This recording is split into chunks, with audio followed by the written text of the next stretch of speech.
आप देख रहे हैं नेट्रिक न्यूज, साहस सच कहने का। नमस्कार, आप देख रहे हैं नेट्रिक न्यूज। मैं हूं पानिशापुरी। आज हम बात कर रहे हैं उस जिन के बारे में जो काफी समय से चिराग में था और उस जिन को चिराग से निकालने की धमकी देकर कांग्रेस पार्टी के अध्यक्ष राहुल गांधी ने देश के प्रधानमंत्री नरेंद्र मोदी पर जमकर हमला बोला। संसद में भूकंप लाने की भी बात कही गई। यहाँ तक कि देश में चौकीदार ही चोर के नारे लगवाए गए और पीएम मोदी की जमकर आलोचना की गई। लेकिन जब उस चिराग को घिसा तो जिन की जगह खाली हवा निकली। जी हाँ, हम बात कर रहे हैं राफेल डील की, जिसे देश की सर्वोच्च न्यायालय ने सरकार का सही कदम बताते हुए वो सारी अर्जी खारिज कर दी है जिसमें राफेल डील में घोटाले की बात कही गई थी। जिसके बाद केंद्र सरकार ने कहीं ना कहीं राहत की सांस ली है, तो वही कांग्रेस पार्टी अब सरकार के निशाने पर है और बीजेपी राहुल गांधी से संसद में माफी मांगने की बात कर रही है। तो वही राहुल गांधी सुप्रीम कोर्ट के फैसले के बाद भी अपनी बात पर अड़े हैं कि वो चौकीदार को चोर साबित करके मानेंगे। खैर, बीजेपी भले ही अब राहुल गांधी पर निशाना साध रही है, लेकिन कांग्रेस ने राफेल डील को मुद्दा बनाकर 3 राज्यों में अपनी सरकार बना ली। तो वही बीजेपी को 5 राज्यों में हार का मुंह देखना पड़ा। अब हम बात करते हैं राफेल डील के बारे में। शायद सबने राफेल डील के बारे में तो सुना होगा, लेकिन आखिर इसकी खरीद, फिरौद और राफेल मुद्दा क्या है, ये कम ही लोग जानते हैं। चलिए हम आपको बताते हैं। दरअसल राफेल एक लड़ाकू विमान है जिसकी क्षमता 2020 प्रति घंटे किलोमीटर है, यानी कि पाकिस्तान में घुस जाए तो 1 घंटे में पूरे पाकिस्तान का चक्कर लगाकर वापस आ सकता है और लगभग 3.5 हजार किलोमीटर तक उड़ सकता है, जो तरह तरह के मिसाइल और हथियारों से लैस है। राफेल की जरूरत वायुसेना को अपनी क्षमता बढ़ाने के लिए करनी थी और वायुसेना को कम से कम 42 लड़ाकू स्क्वाड्रंस की जरूरत थी, लेकिन इसकी वास्तविक क्षमता घटकर महज 34 रह गई। इसलिए वायुसेना की मांग आने के बाद 126 लड़ाकू विमान खरीदने का सबसे पहले प्रस्ताव अटल बिहारी वाजपेयी की एनडीए सरकार ने रखा था, लेकिन इस प्रस्ताव को आगे बढ़ाया कांग्रेस सरकार ने। रक्षा खरीद परिषद, जिसके मुखिया तत्कालीन रक्षा मंत्री ए.के. एंथनी थे, 126 एयरक्राफ्ट की खरीद को अगस्त 2007 में मंजूरी दी। यहां से ही बोली लगने की प्रतिक्रिया शुरू हुई। इसके बाद आखिरकार 126 विमानों की खरीद का RFP जारी किया गया, लेकिन यूपीए सरकार में राफेल की डील नहीं हो पाई क्योंकि खासकर टेक्नोलॉजी ट्रांसफर के मामले में भारत पूरी तरह से इस बात को स्वीकारने को तैयार नहीं था कि राफेल की गुणवत्ता को कैसे जाने। दसॉल्ट एविएशन भारत में बनने वाले 108 विमानों की गुणवत्ता की जिम्मेदारी लेने को तैयार नहीं थी।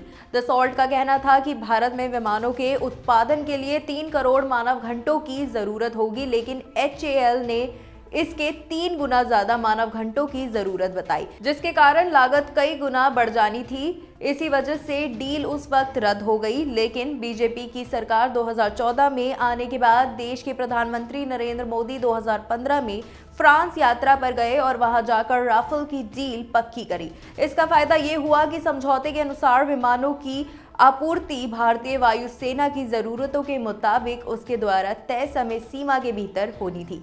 इसमें कहा गया कि लंबे समय तक विमानों के रखरखाव की जिम्मेदारी फ्रांस की होगी। सुरक्षा मामलों की कैबिनेट से मंजूरी मिलने के बाद दोनों देशों के बीच 2016 में IGA हुआ।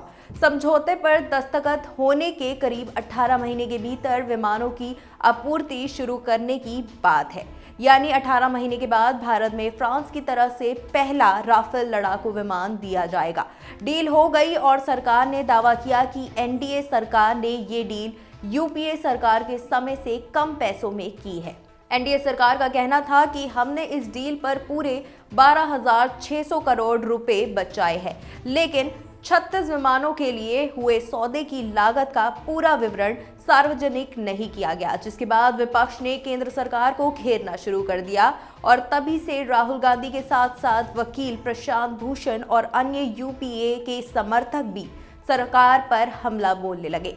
विपक्ष का ये भी आरोप था कि आखिर सरकार ने राफेल का कॉन्ट्रैक्ट HAL, जो कि भारत में विमान बनाने के लिए जानी जाती है, उसे न देकर अनिल अंबानी की कंपनी रिलायंस को क्यों दिया गया, जो हाल ही में बनी थी। सुप्रीम कोर्ट के वरिष्ठ वकील प्रशांत भूषण ने आरोप लगाया कि 21,000 करोड़ की कमीशन खाली डील कराने में अनिल अंबानी को कंपनी को क्यों दी गई। तो वहीं राहुल गांधी ने कहा कि 526 करोड़ वाले राफेल को सरकार ने 16,000 में क्यों खरीदा। राहुल गांधी ने आरोप लगाया था कि अनिल अंबानी कर्जे में डूब गए थे, उन्हें इतना मोटा फायदा आखिर मोदी जी ने क्यों कराया। और इसी मुद्दे को लेकर कांग्रेस के सहयोगी अन्य दल सरकार पर लगातार हमले बोल रहे थे। इसी मुद्दे के बाद बीजेपी बैकफुट पर जाने के लिए मजबूर हो गई थी, लेकिन 14 दिसंबर को जब सुप्रीम कोर्ट ने राफेल डील को लेकर सारी अर्जी खारिज कर दी, मुख्य न्यायाधीश जस्टिस रंजन गोगोई ने कहा कि राफेल विमानों की खरीद पर कोर्ट दखल नहीं दे सकता। सुप्रीम कोर्ट ने सरकार को सौदे की प्रक्रिया में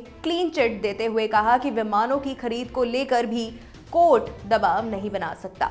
देश के प्रधान न्यायाधीश रंजन गोगोई ने कहा, पसंद का ऑफसेट पार्टनर चुने जाने में हस्तक्षेप करने का कोई कारण नहीं है और व्यक्तिगत सोच के आधार पर रक्षा खरीद जैसे संवेदनशील मामलों में जांच नहीं कराई जा सकती। जिसके बाद से ही बीजेपी ने कांग्रेस पर हमला तेज कर दिया है और राहुल गांधी को देश से माफी मांगने के लिए कहा।